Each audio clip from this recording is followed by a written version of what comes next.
معزز ناظرین کرام، حاضرین عظام، نوجوان دوستوں اور بزرگوں،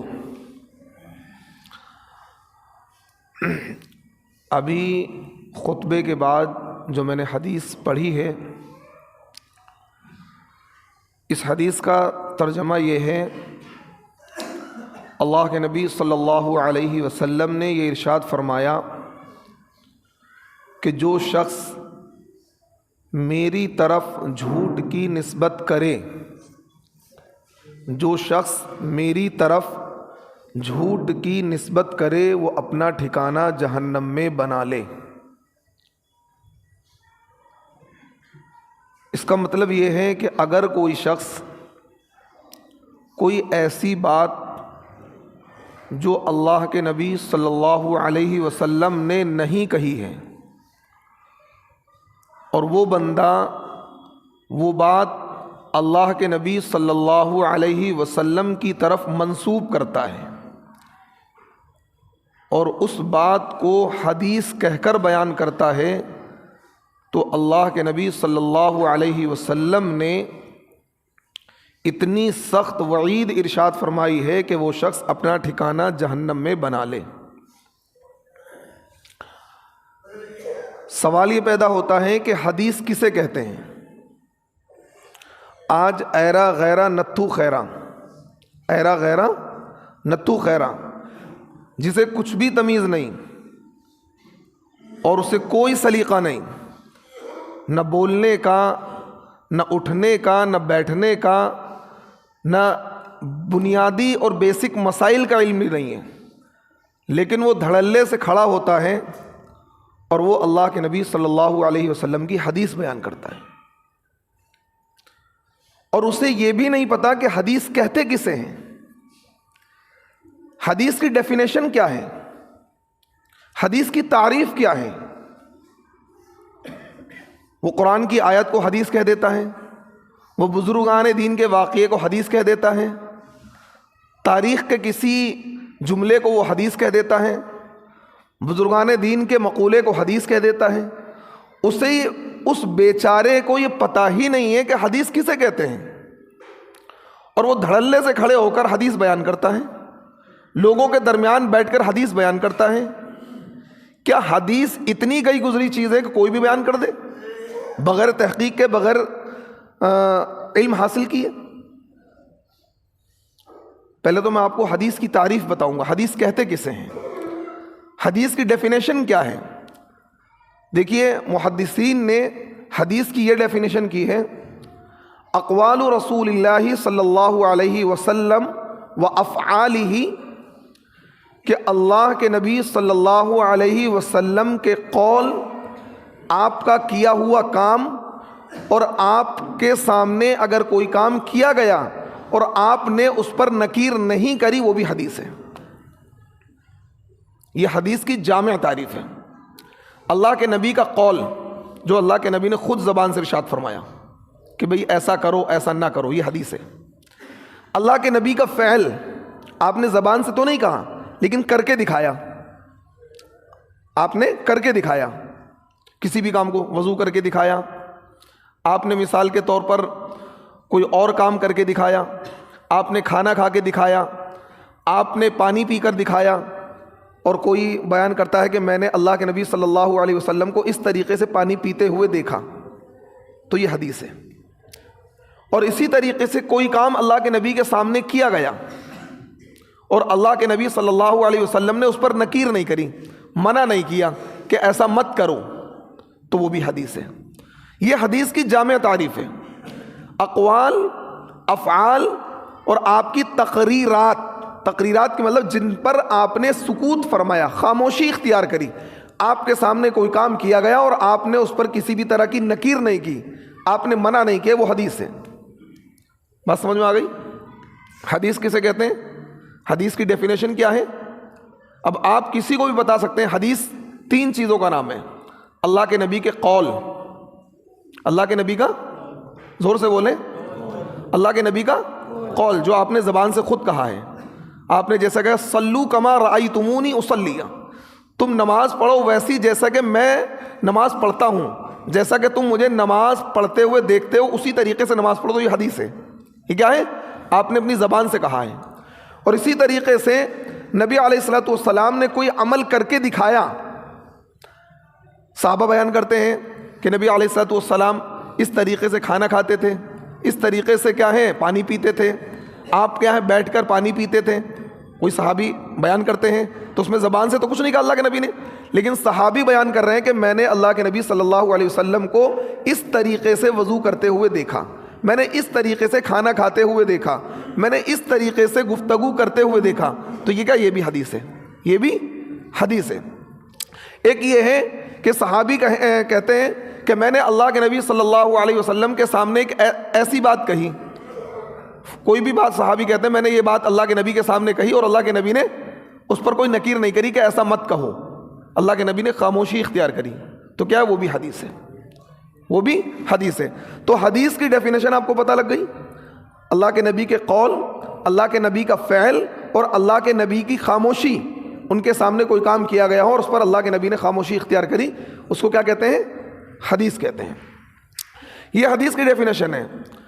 اب دیکھیے کہ نبی علیہ الصلوۃ والسلام جھوٹی حدیث کے بیان کرنے پر کتنی سخت وعید ارشاد فرما رہے ہیں. اللہ کے نبی ارشاد فرماتے ہیں من کذب علی متعمدا فلیتبوا مقعدہ من النار. جو شخص میری طرف جھوٹ کی نسبت کرے گا، جھوٹی بات کی نسبت کرے گا، تو وہ اپنا ٹھکانہ جہنم میں کیا کر لے؟ بنا لے. اب دیکھیے انسان جھوٹی حدیث کیوں گھڑتا ہے، یا اتنی سخت وعید اللہ کے نبی نے کیوں بیان فرمائی ہے؟ یعنی ایک بندہ کوئی ایسی بات کہہ رہا ہے جو مطلب اللہ کے نبی نے نہیں کہی، لیکن وہ کہہ رہا کہ یہ حدیث ہے. وہ یوں کہتا ہے کہ اللہ کے نبی نے ارشاد فرمایا ہے، حالانکہ اللہ کے نبی نے وہ بات نہیں کہی ہے اور وہ بات غلط بھی نہیں ہے. وہ بات غلط بھی نہیں ہے. مثال کے طور پر کوئی بندہ یوں کہتا ہے، میں ایک ایگزامپل دیتا ہوں. فضائل اعمال کے اندر ایک روایت ہے کہ اگر کوئی شخص نماز چھوڑتا ہے جان بوجھ کر، ایک نماز قضا کر دیتا ہے، تو وہ کیا ہے 2,88,00,000 سال اسے جلنا پڑے گا. اس طرح کی ہے روایت ایک فضائل اعمال میں. یہ روایت حضرت شیخ الحدیث حضرت مولانا زکریا صاحب نے نقل کر دی ہے، لیکن موضوع ہے، کیونکہ علماء سے بھی غلطی ہو سکتی ہے. یہ موضوع ہے، من گھڑت ہے. یہ روایت کیا ہے؟ اس پر محدثین نے کلام کیا اور اسے موضوع قرار دیا ہے. اس کی کوئی سند نہیں ملی ہے. تو اب کہنے کا مطلب یہ ہے، حالانکہ بات غلط نہیں ہے، بات غلط نہیں ہے، بظاہر بات اچھی ہے، لیکن اگر کوئی جان بوجھ کر ایسا کرے گا، جان بوجھ کر ایسا کرے گا، اللہ کے نبی کی طرف جھوٹ کی نسبت کرے گا، تو اس کے لیے بڑی سخت وعید ہے، بڑی سخت وعید ہے. اب اگر کوئی بندہ یوں کہتا ہے کہ بھائی میری تو نیت اچھی ہے، اور اس کو پتہ بھی کہ حدیث نہیں ہے، اس کو پتہ بھی ہے کہ حدیث نہیں ہے، کہہ رہا بھائی میں تو اس لیے کر رہا ہوں تاکہ لوگ کیا ہیں زیادہ سے زیادہ دین سے جڑ جائیں، زیادہ سے زیادہ لوگ نماز پڑھنے لگ جائیں، زیادہ سے زیادہ لوگ کیا ہیں دیندار بن جائیں. اس کا جذبہ نیکی کا ہے بیچارے کا، پھر بھی گناہ کبیرہ ہے، پھر بھی وہ شخص مجرم ہے. کیونکہ اس کو آپ یوں سمجھیے، ایسا کیوں ہے؟ ہم عام معاشرے کے اندر مثال کے طور پر کوئی بندہ یوں کہے آپ کے بارے میں کہ بھئی فلاں صاحب نے یہ بات کہی ہے اور آپ نے وہ بات نہیں کہی ہے، تو آپ کو برا لگے یا نہیں لگے گا؟ آپ کو لگے گا برا. آپ نے کوئی بات نہیں کہی اور کوئی بندہ آپ کا نام لے کر وہ نقل کرے کہ بھئی فلاں بندے نے یہ بات کہی ہے، آپ کو یار میں نے تو کہی نہیں ہے. ایک دم سے آپ آگ بگولا ہو جاؤ گے نہیں یار میں نے تو یہ بات کہی نہیں ہے، میری طرف کیوں منسوب کر رہے ہو؟ چاہے بات وہ ٹھیک ہو، چاہے وہ بات کیا ہے غلط ہو، لیکن آپ کو غصہ آئے گا. کیوں؟ کیونکہ آپ نے وہ بات نہیں کہی ہے. تو ہم اور آپ تو ایک عام بندے ہیں، ہم اور آپ تو بالکل عام ہیں. جب ہمیں یہ بات برداشت نہیں ہے کہ جو بات ہم نے نہیں کہی ہے، جو بات ہم نے نہیں کہی ہے وہ بات ہماری طرف منسوب کی جائے، جب ہمیں اتنا غصہ آتا ہے یا ہمیں اتنا برا لگتا ہے، تو نبی علیہ الصلوۃ والسلام کی طرف کوئی ایسی بات ہم اور آپ منسوب کریں جو نبی علیہ الصلوۃ والسلام نے نہیں کہی ہے، تو اب لگا لیجئے کتنا برا عمل ہے، یہ کتنا برا فعل ہے. تو اس لیے نبی علیہ الصلوۃ والسلام نے یہ ارشاد فرمایا کہ جو شخص میری طرف جھوٹ کی نسبت کرے گا تو وہ اپنا ٹھکانہ جہنم میں بنا لے. دیکھیے آج ہم لوگ حدیث کا بیان کرنے میں کتنے غیر محتاط ہیں. صحابہ کو دیکھیے، صحابہ حدیث کا بیان کرنے میں اتنی احتیاط برتتے تھے، جبکہ انہوں نے وہ حدیث اللہ کے نبی سے سنی ہوتی تھی، انہیں یہ بات کنفرم پتہ تھی کہ یہ حدیث ہے، لیکن پھر بھی حدیث بیان کرنے کے بعد صحابہ ایک جملہ بولا کرتے تھے، او کما قال علیہ الصلاۃ والسلام. اس کا مطلب سمجھاؤں آپ کو؟ یعنی اللہ کے نبی نے ایسا ہی کہا ہوگا، یا اس جیسا کہا ہوگا، یا اس جیسی ملتی جلتی بات کہی ہوگی. یعنی وہ بات سن کر نقل کر دیتے تھے، لیکن انہیں ڈر لگتا تھا کبھی الفاظ آگے پیچھے نہ ہو جائیں، کیونکہ نقل کرنے میں الفاظ آگے پیچھے ہو جاتے نا. مثال کے طور پر آپ نے مجھ سے کوئی بات کہی کہ بھئی یہ بات ایسی بات ہے، اب میں نے وہ بات دوسرے کو بتائی، تو یقیناً وہ پورے ایز اٹ از الفاظ نقل نہیں کر پاؤں گا میں، کہیں نہ کہیں الفاظ کا ہیر پھیر ہو جاتا ہے. بات میں پوری سمجھا دوں گا بھئی آپ نے یہ والی بات کہی تھی، آپ کا مقصد یہ تھا، لیکن الفاظ میں کہیں آگے پیچھے ہو جاتا تھا. تو صحابہ اتنا ڈرتے تھے حدیث کے بیان کرنے میں، جبکہ وہ بات کنفرم پتہ ہوتی تھی کہ حدیث ہے، اور اس حدیث کو اپنے کانوں سے سنا ہوتا تھا، لیکن حدیث کے بیان کرنے کے بعد صحابہ یہ جملہ بولتے تھے، او کما قال علیہ الصلاۃ والسلام. کیا مطلب؟ کہ اللہ کے نبی نے ایسے ہی کہا ہوگا، اس جیسا کچھ کہا ہوگا، اس سے ملتی جلتی بات کہی ہوگی، اتنا ڈرتے تھے. اور آج ہم تم کھڑے ہوتے ہیں، اللہ کے نبی نے ارشاد فرمایا ہے، اللہ کے نبی نے ایک حدیث میں موجود ہے، ایک حدیث میں موجود ہے، اور پتہ ہے کہ موضوع ہے، پتہ ہے کہ من گھڑت ہے، اور پھر بھی بیان کر رہا ہے.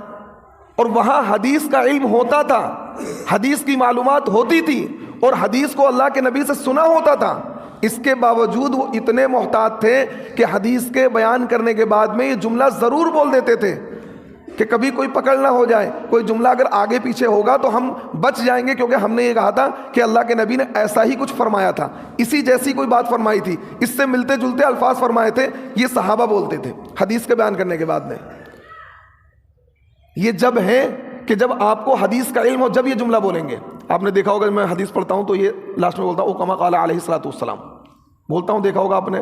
اسی لیے بولتا ہوں کہ جو حدیث میں نے بیان کری ہے، ہو سکتا ہے کہ اس کے الفاظ کچھ، کیونکہ میں نے بھی کتاب میں ایسے ہی پڑھا اور اس کو نقل کر دیا، اس کے باوجود وہ او کما قال علیہ الصلوۃ والسلام بول دیا. یہ جب ہے کہ جب آپ کو تحقیق ہے کہ یہ حدیث ہے، پھر بھی احتیاط کی جائے. اور ایک بندے کو پتہ ہی نہیں کہ حدیث ہے نہیں ہے، بس انہیں سنی سنائی بات کو آگے نہیں بڑھانا چاہیے جب تک کسی محقق عالم سے یا کسی اس حدیث کی تحقیق اور تصدیق نہ کر لی جائے.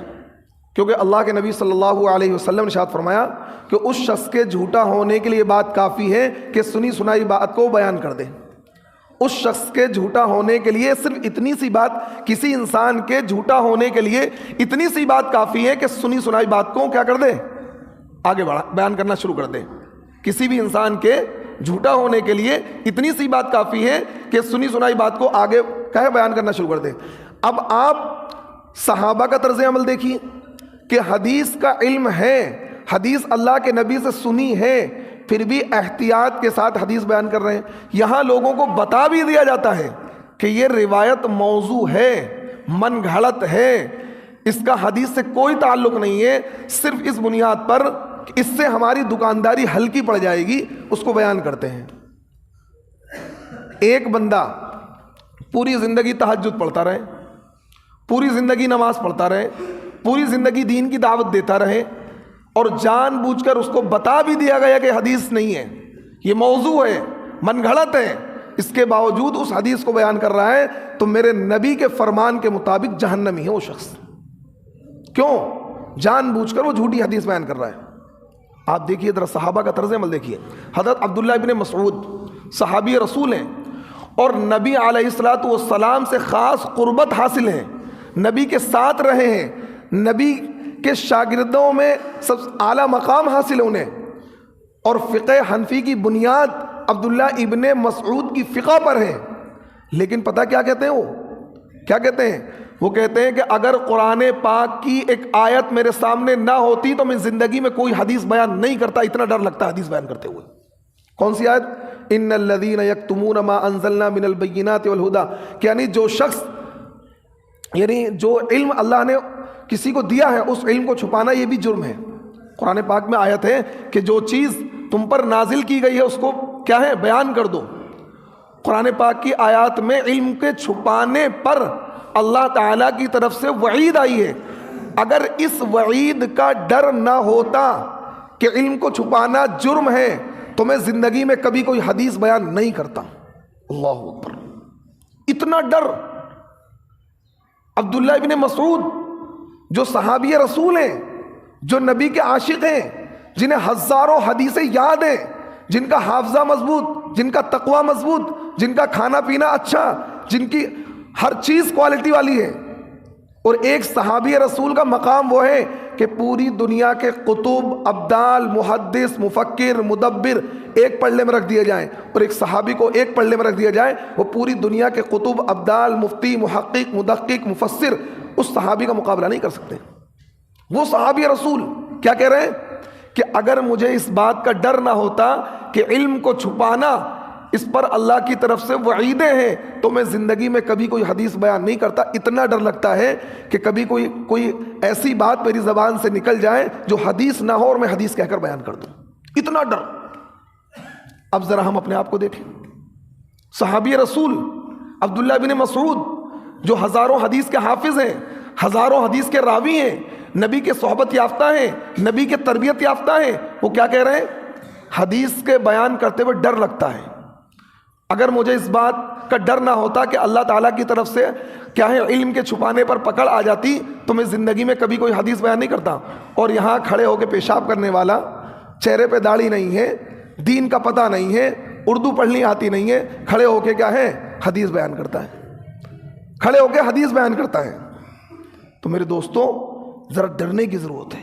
آج ہمارے معاشرے کے اندر سینکڑوں حدیثیں ایسی چل پڑی ہیں جو حدیث ہی نہیں ہیں، موضوع ہیں، من گھڑت ہیں۔ حتیٰ کہ بعض علماء بھی اپنی تقریر میں ایسی حدیثیں بیان کر دیتے ہیں جو حدیث نہیں ہیں۔ کیوں؟ وہ زبان زد عام و خاص ہیں۔ اس میں ایک آدھ ایگزامپل میں دیتا ہوں۔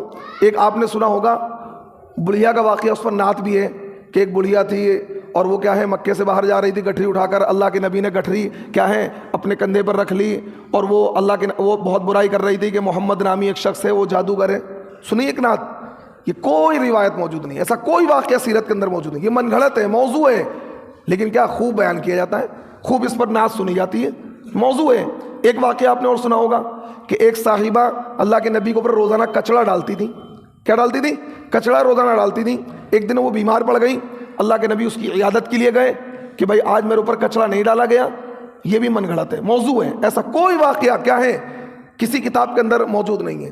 ایک بات آپ نے اور سنی ہوگی، ایک صحابی تھے، ان کی داڑھی میں ایک ہی بال تھا اور اس سے فرشتہ جھولا کرتا تھا۔ سنا ہوگا آپ نے، سنا ہے؟ سنا بھائی آپ لوگوں نے؟ ایک صحابی تھے، ان کی داڑھی میں کیا تھا؟ ایک ہی بال تھا، اور فرشتہ جھولتا، بڑا مضبوط بال تھا کہ فرشتہ جھولا کرتا تھا اس میں۔ اور ایک دن انہوں نے اس بال کو توڑ لیا تو اللہ کے نبی نے کہا کہ بھائی تم نے بال کیوں توڑ لیا؟ اس میں تو فرشتہ جھولتا تھا۔ فرشتوں کو جھولنے کے لیے کوئی جگہ ہی نہیں ملی تھی، فرشتوں کو جھولنے کے لیے کوئی جگہ نہیں ملی تھی، اس بال میں جھولا کرتا تھا۔ تو یہ بھی موضوع ہے، من گھڑت ہے۔ تو ایسی بہت ساری روایتیں ہمارے معاشرے کا حصہ بن گئی ہیں، ہمارے معاشرے میں بیان کی جا رہی ہیں، اور دیندار پڑھے لکھے حتیٰ کہ علماء تک اس کو بیان کر دیتے، انہیں پتہ ہی نہیں بیچاروں کو، کیونکہ وہ چلی چلائی بات ہے، انہوں نے کسی سن لیا، انہوں نے کسی سن لیا، انہوں نے کسی سن لیا، وہ چل رہی، بس چل رہی ہے، چلتی کا نام گاڑی ہے، اور اس کو کیا بیان کر رہے ہیں۔ تو میرے دوستوں بغیر تحقیق کے، بغیر تفتیش کے، جب تک کہ کسی بات کے بارے میں پتہ نہ لگ جائے، مستند پتہ نہ لگ جائے کہ یہ حدیث ہے، اس کو بیان نہیں کرنا چاہیے۔ ایک بات اور بتاؤں آپ کو، حضرت ابو ہریرہ رضی اللہ تعالیٰ عنہ اللہ کے نبی کے صحابی ہیں، اور سب سے زیادہ جو روایت مروی ہیں وہ حضرت ابو ہریرہ سے ہیں۔ سب سے زیادہ جو روایت حدیث مروی ہیں اللہ کے نبی سے، کس سے مروی ہیں؟ حضرت ابو ہریرہ سے۔ جو بات عبداللہ ابن مسعود کہتے تھے وہی بات حضرت ابو ہریرہ کہتے تھے کہ اگر مجھے اس بات کا ڈر نہ ہوتا کہ علم کے چھپانے پر اللہ کی پکڑ آتی ہے تو میں بھی زندگی میں کبھی کوئی حدیث بیان نہیں کرتا۔ کیوں؟ اتنی سخت وعید ہے کہ جس شخص نے میری طرف جھوٹ کی نسبت کری، جو بات میں نے نہیں کہی ہے وہ حدیث کہہ کر بیان کرتا ہے تو اپنا ٹھکانہ جہنم میں بنا لے۔ اور یہ روایت مسلم کے اندر موجود ہے، بخاری کے اندر موجود ہے، اور صحیح درجے کی روایت ہے کہ جھوٹی حدیث بیان کرنا۔ اب جھوٹی حدیث بہت سارے لوگ بیان کرتے ہیں. کچھ مقرر حضرات اپنی تقریر میں داد دینے کے لیے کوئی ایسی اینٹک بات لے کر آئیں گے کہ تاکہ لوگ خوش ہو جائیں. اینٹک بات، چاہے وہ لوگوں کو خوش کرنے کے لیے حدیث بیان کریں، چاہے وہ لوگوں کو دین سے جوڑنے کے لیے حدیث بیان کریں. یہ دین خالص دین ہے، یہ دین پیور دین ہے. قیامت تک یہ دین پیور رہے گا. علماء ایسے پیدا ہوتے رہیں گے جو حق بات لوگوں کو بتاتے رہیں گے بغیر کسی ڈر کے، بغیر کسی خوف کے، اور لوگوں کو گمراہی سے بچاتے رہیں گے. تو اس لیے میری بھی، آپ کی بھی، پورے معاشرے کی ذمہ داری ہے کہ حدیث کے بیان کرنے سے بچیں. جب تک کسی حدیث کے بارے میں مکمل تحقیق نہ ہو جائے، آپ کو کسی مستند قابل محقق عالم سے اس حدیث کو نہ سن لیں تو اس کو کیا ہے آپ معاشرے کے اندر بیان نہ کریں. کیونکہ اگر آپ نے بغیر تحقیق بیان کر دیا اور وہ حدیث نہیں ہوئی تو اللہ کے وہاں آپ کی پکڑ ہوگی، اللہ کے وہاں آپ کی پکڑ ہوگی. تو اس لیے ہم نے اس پر ایک سلسلہ شروع کیا ہے. اسی لیے کیونکہ کتابیں بہت ساری لکھی جا چکی ہیں، موضوع حدیث پر کتابیں بہت لکھی جا چکی ہیں، لیکن کتاب پڑھنے کا مزاج نہیں ہے. کتاب پڑھتے ہیں آپ؟ اخبار تو پڑھتے ہیں، کتاب پڑھنے کا مزاج نہیں ہے. اگر آپ میں سے پوچھا جائے کہ کتنے لوگ دینی کتاب کا مطالعہ کرتے ہیں، اسٹڈی کرتے ہیں، تو شاید 1% بھی لوگ نہیں ہوں کہ کہتے ہیں ہاں جی ہم دینی کتاب پڑھتے ہیں. نہیں پڑھتے ہوں گے، مزاج ہی نہیں پڑھنے کا. اولاً تو اردو ہی نہیں آتی، اور ہمارا جتنا بھی لٹریچر ہے وہ اردو میں ہے. ہمارا جتنا بھی لٹریچر ہے اسلامک اس سے اردو میں ہے. تو اب میں نے سوچا وہ لٹریچر جو اردو میں موجود ہے ویڈیو کی شکل میں آپ تک پہنچایا جائے، میں اضافہ بھی ہو. اللہ رب العزت میں اعمال صالحہ کی توفیق عطا فرمائے. وآخر دعوانا ان الحمد للہ رب العالمین.